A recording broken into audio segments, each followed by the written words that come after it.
صباح الخير او مساء الخير على حسب الوقت اللي بتشوفوا الفيديو فيه. بس الفيديو ده متصور الصبح. الفيديو ده متصور بعد الفجر، بداية النهار كده لما ابتدى يطلع صليت الفجر، وبعدين قعدت شوية عشان كنت عايزة اذاكر وكان ورايا كام حاجة.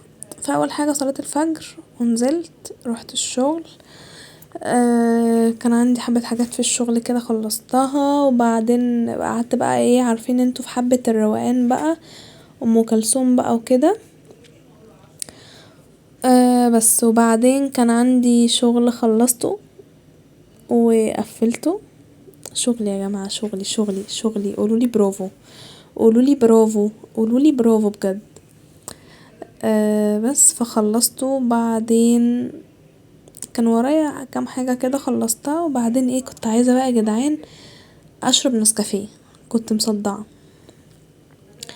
فهنا كنت بحط نسكافيه. كانت تجربة فاشلة يا جماعة، او مش تجربة فاشلة، هي ناجحة بس انا محبتهاش. انا في العادي كياسمين انا ما بشربش نسكافيه بمية خالص، يعني هو بلبن وعادي، فاهمين؟ ففي ناس قالولي اعمليه بمية وهيبقى حلو يعني. فاستنوا بس هحكيلكوا اللي حصل. المهم يعني ان انا دلوقتي بعد ما خلصت في المكتبة روحت البيت وقعدت ذاكرت. علشان بصوا يا جماعة، انا دلوقتي في المستوى الرابع في الابليكيشن كويس يا جماعة والله، وعاجبني جدا وعاجبني فيه كل حاجة. فانتوا في ناس كتير منكم قالوا لي اعمل لنا فيديو تفصيلي عنه، فانا هنزل لكم الفيديو الجاي هيبقى فيديو تفصيلي عن الابليكيشن، عن كل حاجة، عن ازاي تحفظوا كلمات، عن ازاي تحفظوا جمل، كل حاجة فيه. انا دلوقتي بدأت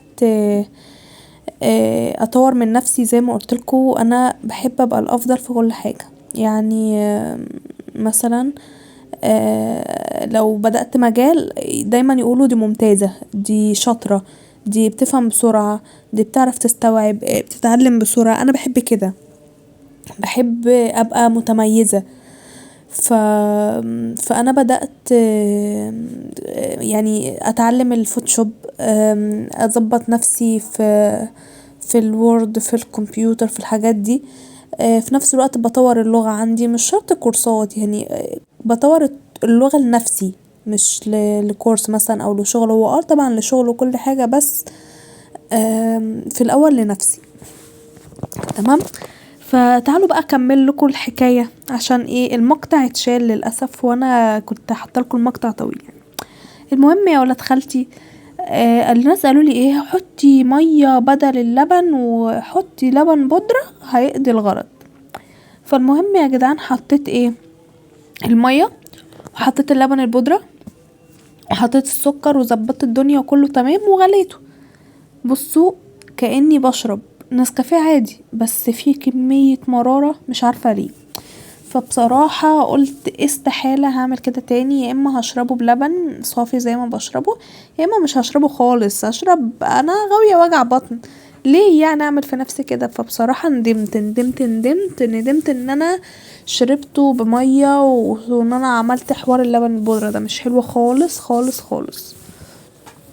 بس نرجع بقى لمرجعنا. هنا كنت بذاكر، زي ما قلتلكوا انا في المستوى الرابع. الابليكيشن سهل، هنزلكوا فيديوهات من دي تاني لو حابين. بس والدنيا متطورة يعني الحمد لله. ادعولي بس علشان انا الفترة دي براجع نفسي كلها يا جماعة. مش عارفة اقولكوا بس الواحد كل ما بيكبر كل ما ابتدي ينضج، كل ما بيراجع حياته، كل الحاجات اللي عملها، كل الحاجة اللي بيعملها. بيشوف ده صح ده غلط، لا ده انا كنت بعمل كده ازاي، لا ده مش حلو، لا ده حلو، لا ده مش كويس، لا ده كويس كده يعني. فانا براجع نفسي وكده يعني. الدنيا ماشية، بس عارفين انتوا اللي هو الواحد ابتدى يكبر، فابتدى يراجع نفسه، فابتدى يشوف كل حاجة، فابتدى يقول لا ده صح ده غلط، ده ما ينفعش انتي بنوتة، لا ما يصحش انتي كده، فاهمين؟ المهم يعني ان انا ماشية دلوقتي بمبدأ ان انا براجع نفسي، فمستنيه اخلص مراجعة وهرجع لكم تاني.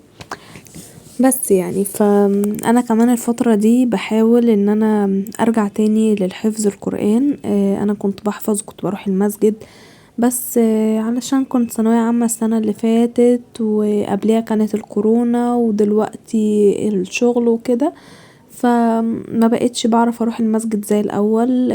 في نفس الوقت لما جيت احفظ من البيت بحفظ بس ما بحفظش بتجويد فبصراحة عشان ابقى صادقة معاكو كنت عايزة احفظ بتجويد بس حاجة تبقى من البيت يعني مبقاش فيها نزول كتير عشان والله يا جماعة الواحد صحته بقت على قده يعني ف...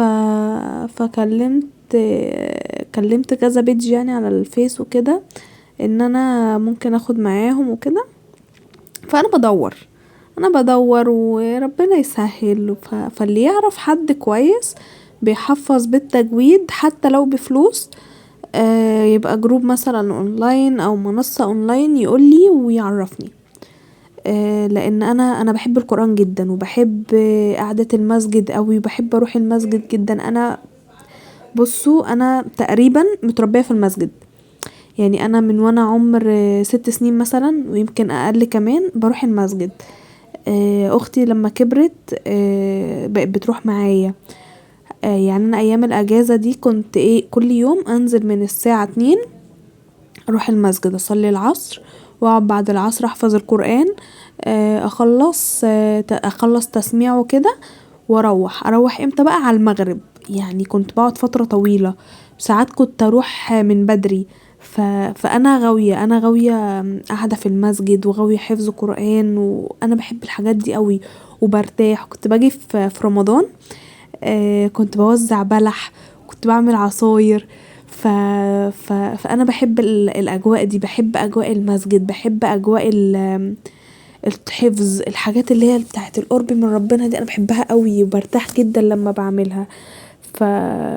فربنا يرجعنا زي الاول يرجع قلوبنا كويسة زي الاول يرجع كل حاجة حلوة كنا بنعملها.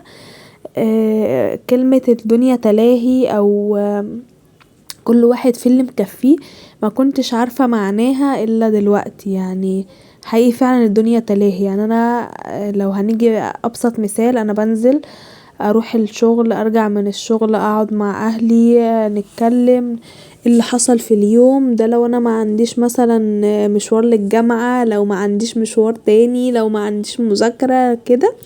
لكن لو عندي مشاوير لا انا اصلا يعني بزوغ من الشغل اروح مشاوير وبعدين ارجع الشغل بعدين اروح البيت. ف يعني الدنيا تلاهي فعلا. فالله المستعان وربنا يوفقنا كلنا يا رب. ربنا يوفقنا كلنا ويرضي قلوبنا كلنا وبس. يعني ده كده الفيديو بتاع النهاردة يا رب ما كنتش طولت عليكم وبس هتوحشوني جدا جدا جدا. اشوفكم الفيديو الجاي اسيبكم في رعاية الله وحفظه. باي باي.